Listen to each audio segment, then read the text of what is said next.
ઉત્તમ ટ્રસ્ટના managing trustee Shri મનોજભાઈ જોશી, જિલ્લા પ્રાથમિક શિક્ષણ અધિકારી શ્રી, જિલ્લા આરોગ્ય અધિકારી શ્રી અને બીજા મહાનુભાવો, શિક્ષક મિત્રો અને વિદ્યાર્થી ભાઈ બહેનો, આપણે બધા જાણીએ છીએ કે સ્વચ્છતા એ દરેકના જીવનમાં કેટલી જરૂરી છે.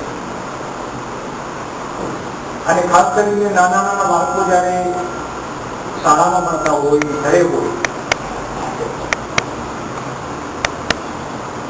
અને દર વખતે એમને પોતાના હાથ મોઢામાં લઈ જવું, જમતી વખતે હોય કે ગમે તે રમતી વખતે હોય, ત્યારે જો એના હાથ આપણે થાય છે ત્યારે ગંભીર રોગોનો, અને ગંભીર રોગ ના હોય તો પણ થોડા દિવસ માટે બીમાર પડી જાય તો એને શિક્ષણ બગડે અને બીજા કામો બગડે. એટલે સ્વચ્છતાનો પાઠ ભણાવવું, સ્વચ્છ કઈ રીતે રહીએ, આપણે સ્વચ્છ રહેવાની આદત કઈ રીતે પાડીએ, આપણા પોતાના શરીરને સ્વચ્છ રાખીએ, આપણા વર્ગખંડોને સ્વચ્છ રાખીએ, શાળાને અને ગામને કઈ રીતે સ્વચ્છ રાખીએ જેથી બધાને એનો ફાયદો થાય.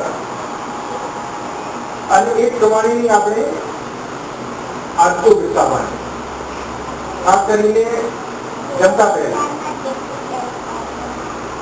પહેલા આપણે દરેકે પોતપોતાના હાથો ધોવાના રહે. હાથો કઈ રીતે ધોવા, બરોબર કઈ રીતે ધોવા, ખાસ કરીને કઈ બાબતોનું ધ્યાન રાખવું, બીજા બાળકોને, આપણા સાથીઓને એને શીખવાડવું, એ પોતે હાથ ધોઈ છે કે નથી ધોતા એનું ધ્યાન રાખવું. આ બધા માટે ગાંધીનગર જિલ્લાના મેનેજિંગ ઉદ્ધમ ચેરિટેબલ ટ્રસ્ટ અને જિલ્લા પંચાયતે જે મુહિમ શરૂ કરી છે એ ખરેખર એના બાળકોને, આપણને બધાને એના સારા પરિણામો મળશે.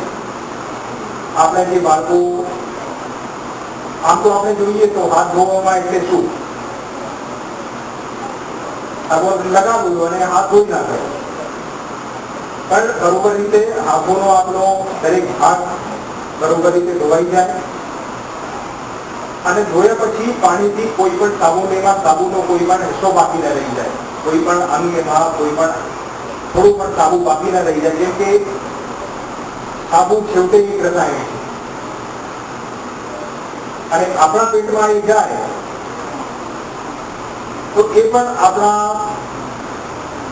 શરીર એનાથી કઈ બીજી પ્રતિક્રિયા એની આપે. એટલે સાબુ લગાવવાનું પણ જરૂરી નથી, પણ એના સાથે સાથે સાબુને બરોબર રીતે એ ગંદકી ધોઈ નાખે પણ આપણા હાથમાં પણ ના રહે. એટલે બરોબર રીતે ધોવાનું, અને એ બહુ અગત્યનું. એટલે બાળકો એને શીખશે અને પોતાના ક્લાસના, પોતાના વર્ગના બીજા બાળકોને શીખવશે, એનું ધ્યાન રાખશે. દરરોજ હાથ ધોવે જમતા પહેલા. એ આપણે શરૂઆતથી શરૂ કરીએ તો છેવટે પછી પોતાની દરરોજની એની આદતમાં આવી જાય, અને એક વખત આદતમાં આવી જાય પછી બીજાને કોઈ શીખવવાની કે બીજાને પછી ધ્યાન રાખવાની જરૂર હોવી. આપણો હેતુ આ છે. ખરેખર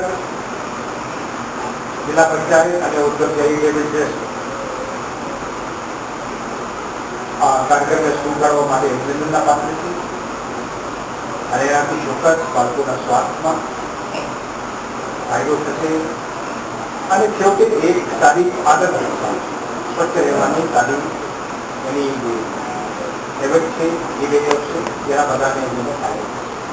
આ તબક્કે આ બાળકોને, શિક્ષકોને અને ઉત્તમ ચેરિટેબલ ટ્રસ્ટને અભિનંદન પાઠવું.